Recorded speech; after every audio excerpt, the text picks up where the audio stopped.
Welcome to GovCast, connecting with federal IT's top decision makers. I'm your host, Amy Kluber.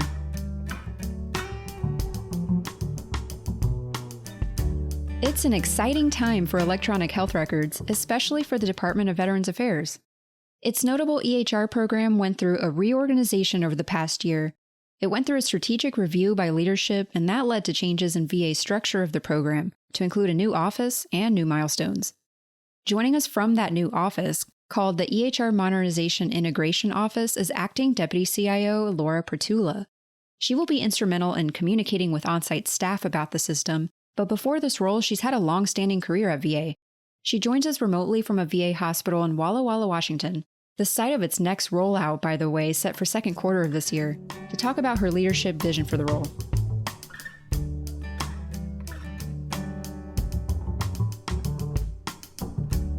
So Laura, thank you so much for joining us. It's great to have you. I'm looking forward to connecting and chatting about your new role.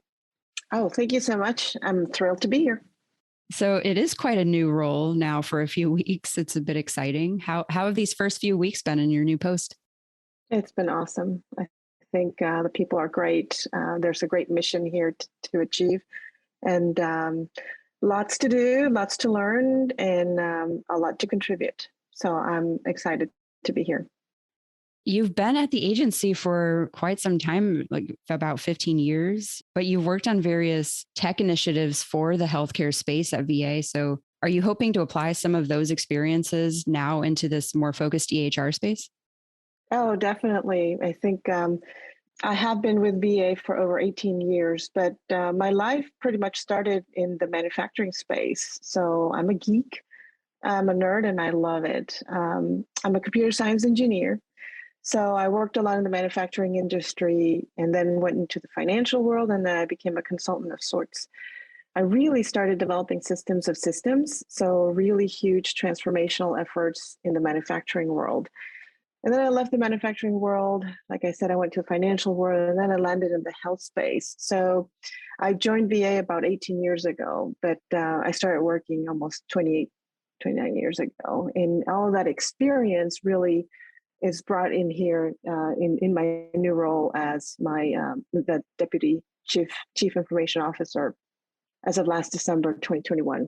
So yes, as you mentioned, I was the Executive Director of the ONT Health Portfolio, where I was responsible for the product lifecycle and IT software development activities delivering healthcare benefits and services. So I also worked very closely, within the Veterans Experience Office, as the acting director for multi-channel technologies. I led system-wide transformations, such as COVID-19, chatbot, and clinical trial registration. And another product called VA Profile that ensured a 360-degree view of the customer profile. So I've done a lot of work within VA and outside of VA that really is bringing all of that into the electronic health record modernization and really helping a positive adoption of new technologies. That's very exciting to hear, especially considering everything that the EHR program has culminated to now with the new setup and everything that's ahead of you. So what are some of your strategic priorities in your new role to kind of get this EHR system working and getting it into the healthcare space? So as you mentioned, this is a new role it did not exist before in the electronic health record group. So this Deputy Chief Information Officer, I have assumed all technology delivery functions for the program, and I work in lockstep coordination with the Electronic Health Record Modernization Office of the Functional Champion. And so I ensure close bidirectional communication with technical staff at local sites and across the department, and cross-departmental collaboration as well. So I work very, very closely now with the Office of Information Technology, the Veterans Health Administration, and the Veterans Benefits Administration. So we're bringing in some of the folks from the Office of Information Technology, and we're blending them and matrixing them as a one team. So we have a one voice in IT, which is super powerful because we bring much of what OINT is for all of our current population of veterans for across the nation. And we're now blending the EHRM components, this modernization effort with them. I like to say that we are engaging in a transformation with a purpose and modernization with a goal. Our EHR implementation is about transforming healthcare delivery and continue to deliver the best case care to our veterans. The current state of VA's medical record, it doesn't easily allow for that standardization of healthcare delivery and services across the VA. So we are modernizing our technology and infrastructure to support VHA in their healthcare transformation effort, being respectful of the medical center's culture and their amazing attention to veterans' need, always putting forth the patient experience and the customer experience and our employee experience as well. So VA is committed with the Department of Defense to lead the American healthcare forward. So realizing that the full promise of a modern integrated record to benefit the health and well-being of those that we serve, our veterans, which is an amazing mission and we value tremendously. So this program plays a major role in advancing VA's large-scale health IT transformation and modernization efforts. We're aligned with OINT's digital modernization and the strategies as well in there, realizing that we have to include all these data interoperability and the continuity of care as well. So this single EHR gives providers access to more complete information regarding a patient's medical history and helps create a more seamless healthcare experience for service members transitioning from active duty to veteran status. It kind of represents a migration of high volumes of veteran health data from legacy platforms and systems into some of the cloud-based and secure storage platforms that enhance diagnostics and service delivery for clinicians and veterans. So VA's adoption of EHRM mitigates the historical challenges of transitioning patient health record data between VA and DoD by establishing a common system where all patient data resides. So we've migrated more legacy data than any of Cerner's commercial customers, and in both data, like in data domains and also total volume, we've migrated over 223 billion records. So this is really something very, very important and transformational. So our strategies and my mission and my priorities is to ensure that not only the data gets there in the right way and with the right quality, but also that the infrastructure, the technologies, the applications, the processes that support those technologies are aligned with where VHA wants to go in their modernization of healthcare delivery processes. Wow.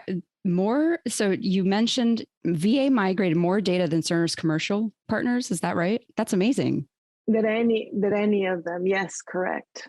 Wow. And I guess that puts it into perspective of how big VA really is and how many service members and veterans this is touching. Absolutely. And they are our passion, they are our mission, and we're here to serve. And so any of these activities that we conduct, we do it with in their honor and also with the utmost respect for their service. And so we try to get it with the best quality, the best processes, and trying to make sure that their transition from military service into civilian status, that they know that we are here for them, not only in spirit and with our communications, but also deep down in our healthcare modernization efforts, so that with DoD, we will have one single patient record for them, so that they don't have to be bringing in their medical records, or that they don't have to be worrying that we don't have the right information for them. And with our interoperability activities as well, we're also trying to bring information from the states with our relationships with our health information exchanges. So we're really working super hard to ensure that the technologies can bring all the information needed so the veterans and our service members don't have to worry about that in the future.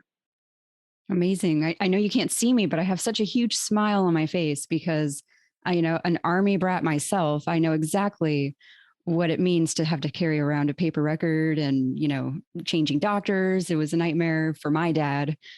So this definitely has such great impacts for veterans like my dad. It touches home. And I do like what you said about one VA because one VA, obviously everyone's in it together. We kind of have to make it all happen and bring in such disparate systems or information to make it work together as one. And I think a large part of that is, the diversity and customer experience initiatives that you are a part of and VA is a part of. And, diversity, equity, inclusion, that's such a large priority for the Biden administration. So, how do you view the value of directives like that with the customer experience executive order, upcoming PMA? How do you value those for tech priorities at VA in the AHR program? Oh, I love it and I embrace it fully. You cannot deliver a good healthcare if you don't have the right folks in the room. And we want to have every ounce of diversity. And when I talk diversity, I know a lot of folks talk about skin color, age, backgrounds, but I really engage a lot in diversity of thought, creativity, intuition, and even curiosity. Because from that perspective, a lot of new thoughts emerge. So I'm using all I've learned, whether it was building systems, changing during transformation, setting up organizations, managing individuals, any of those things here in EHRM. And so we need not only to do the deployment of a system, but truly the cultural transformation we have to go through, not only on the IT space, but overall at VA. But I want to be super clear that one VA doesn't mean that that the medical centers are not going to have their own culture. We are doing it respecting the culture of the medical centers. I mean, there's folks that know their veterans there for years that who know not only the veteran, but the families, and they have a relationship and they cultivate that relationship. We're not changing that. We're just trying to make easier the way that we can provide the data from a healthcare record perspective to where it's needed, when it's needed, at the time, date, and the way that that's needed, so the clinicians can make informed decisions. I'm not saying that they don't make them today, but with other information, or bringing it there faster perhaps, or bringing it there in a different way, or analyzing it differently as well.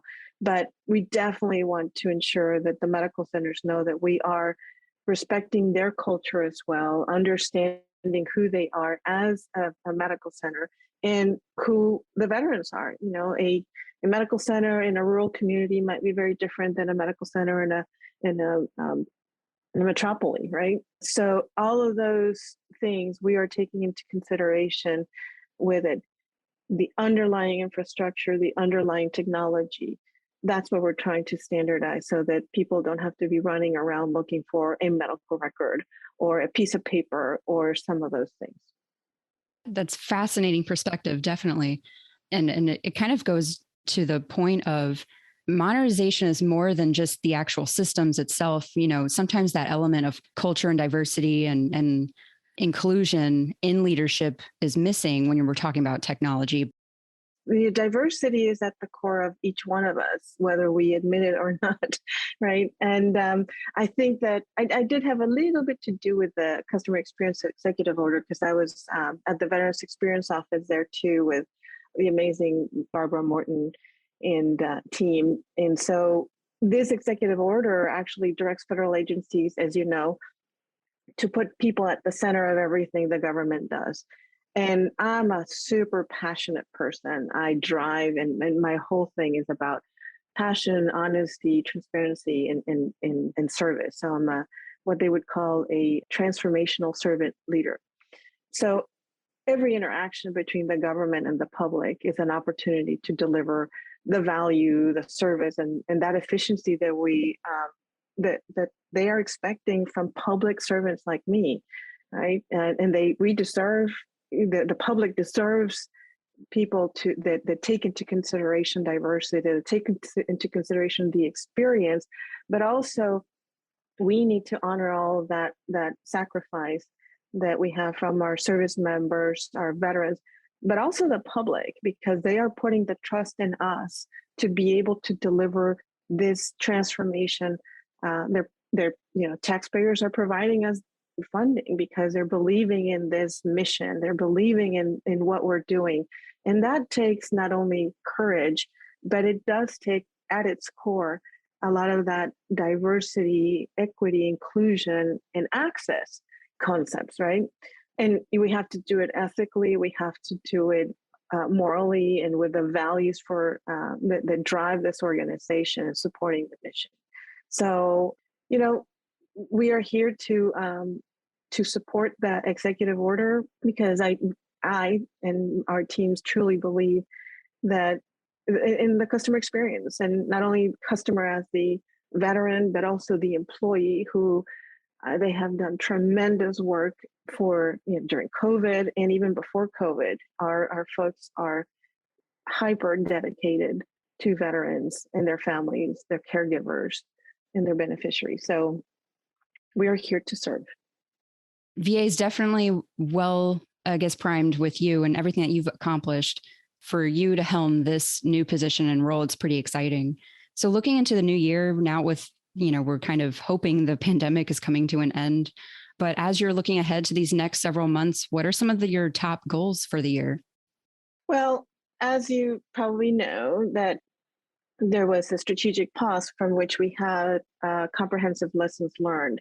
So since the start of the calendar year, and as you mentioned earlier, been here for 2 months, but since the start of the calendar year, VA continues to refine its EHR governance and management structures to mitigate the challenges documented in the comprehensive lessons learned report submitted to Congress. And we are following the strategic review and making progress on the revised EHR rollout schedule. And we will continue to direct Cerner to remediate issues and concerns raised by the leadership and staff at Grand staff. We're incorporating some of those lessons learned as we prepare to move forward with future deployments. One of the reasons why we had to reschedule this interview is because today and this week I've been at Walla Walla. So traditionally this would have been a mock go live where only the functional community would be from the EHRM program office would be here, and the change that we're bringing about, in which we are one integrated team. We have folks from VHA, from Cerner, from EHRM, from OANT, from all of the groups within VA that are being impacted are represented here, united in an effort to understand how can we better prepare, how can we learn from all of these things. And that's part of what we've been working on regarding the comprehensive lessons learned, the 8 or 9 topics that were there. We're deliberate in making the changes to not only the leadership, but also the way that our teams work, the groups, the integration and the delivery of a cohesive plan for every medical center that is aligned to who they are and what they need to make this go live successful in Walla Walla. So VA also has contracted with the Institute for Defense Analysis to conduct an independent life cycle cost estimate for the project, which is expected to be completed in the fall of 2022. So we also completed a historical review of physical and IT infrastructure costs in support of that EHRM deployment. So some of my top goals is to bring greater clarity of the EHRM program lifecycle costs, but also greater communication across the enterprise so that folks are aware of what we're doing, where we're doing it. And it's not that we're doing it to VHA, we're actually working with VHA in this massive transformation of the healthcare delivery practices. So the change of the messaging there as well is important because, as you mentioned earlier, in terms of change management, and it involves not just we're changing the technology, we're ripping it off and bringing in something new, or we're changing a new a new process, it's all about people. People are at its core, and people are the ones that are going to be able to make this or break this. A system could be today X, tomorrow Y, but really it's the people who drive this organization. It's the people who make a difference, and it's the people who we need to listen to and make sure that we are prepared with them, not doing it to them. So those are the changes, and some of my goals is to make sure that we listen, we continue to care for our veteran population, we mitigate all those issues from not only from the comprehensive lessons learned, but anything else that might pop up. These two facilities that we're going for next, Walla Walla and Columbus, we see them as pilots as well, because we continue to learn in these two efforts, and we already have learned much in during the last 2 months that I've been here with the program. And I'm just going to say that another priority for 2022 is to ensure that we're fully prepared to move to the next sites. This will include detailed plans for each site with agreement on the readiness criteria, the criteria that includes IT network readiness, the right infrastructure is in place, and that the site and the users are prepared. So those are the main things that I'll be focusing on in this year. That's amazing. And it's certainly not an easy, I guess, task, but I think you're well primed to take that on. And it's really exciting to see what's going on. And thank you so much for joining in the middle of your taking you away from Walla Walla. I didn't realize that you were there. So thank you so much for hopping on this and getting to chat with me and learn more about your new role. Oh, thank you so much. I enjoyed this.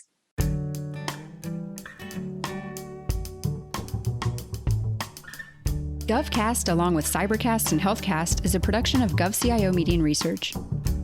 For more podcasts and to check out the other shows, head to govciomedia.com. Watch out for new episodes released every Tuesday and Wednesday across our shows. You can follow all of them in your favorite podcast platform, and if you like what you heard, make sure to let us know by leaving a review. And if you have any topics you think we should look into, contact us at newsletter@gcio.com.